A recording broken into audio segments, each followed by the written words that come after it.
What is the concept of disruptive permaculture? It's controversial, apparently, at least among the permaculture purists. But what we're looking at is we've introduced programs into the DRC and the Philippines that have, once again, received tentative approval for consideration.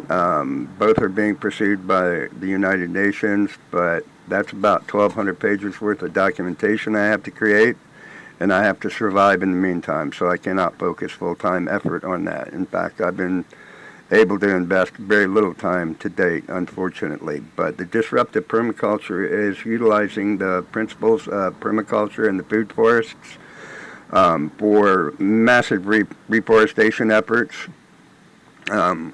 We have tentative agreements in place to market and promote it from some amazing, really amazing international groups. But we have to get the program going before they'll put their name on it. The programs have received tentative approval again through the first three stages.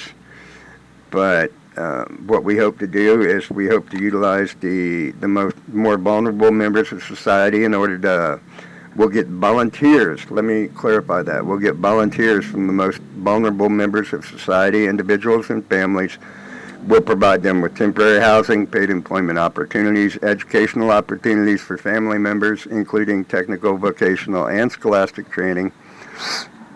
All of this done in full compliance with Philippine laws on fair trades, Philippine laws on foreign investments, Philippine laws on joint ventures, and Philippine laws on joint ownership and foreign ownership of utilities and other infrastructure projects. The legal aspects have all been worked out.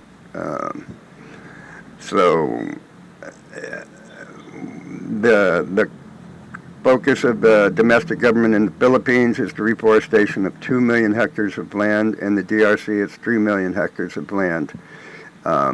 Those programs are ready to go, but we have to survive in the meantime.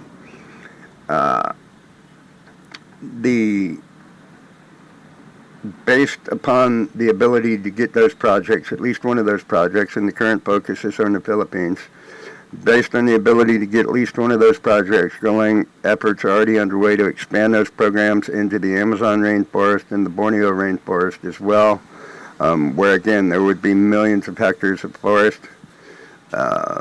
And this would include the introduction of invasive species, which have to be properly managed. Previous efforts where they have not been managed have been devastating, to say the least, but additional efforts will be utilized to introduce the palinea trees, which can be used to mitigate the illegal lumber and trade in the illegal timber industries.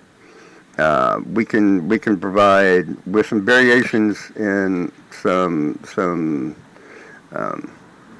new legislation in place that's still fully in compliance with the Lacey Act.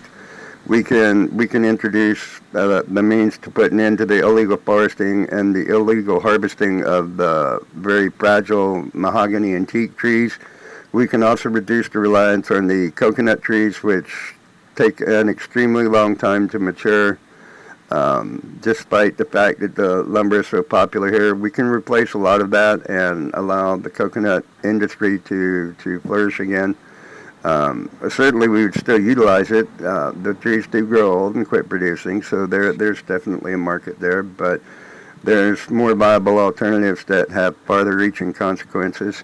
The introduction of a food forest over 2 million hectares, even if those 2 million hectares were not in a contiguous plot, would allow for the creation of multiple food programs and other programs that will provide a direct and tangible benefit to the people. So while some of the purists may believe the disruptive permaculture is out of place, we believe it's firmly in line with a solid and viable path forward for sustainable human growth and development, and not only meeting but exceeding virtually all of the United Nations Sustainable Development Goals. If you'd like to know more, please let me know. Thank you.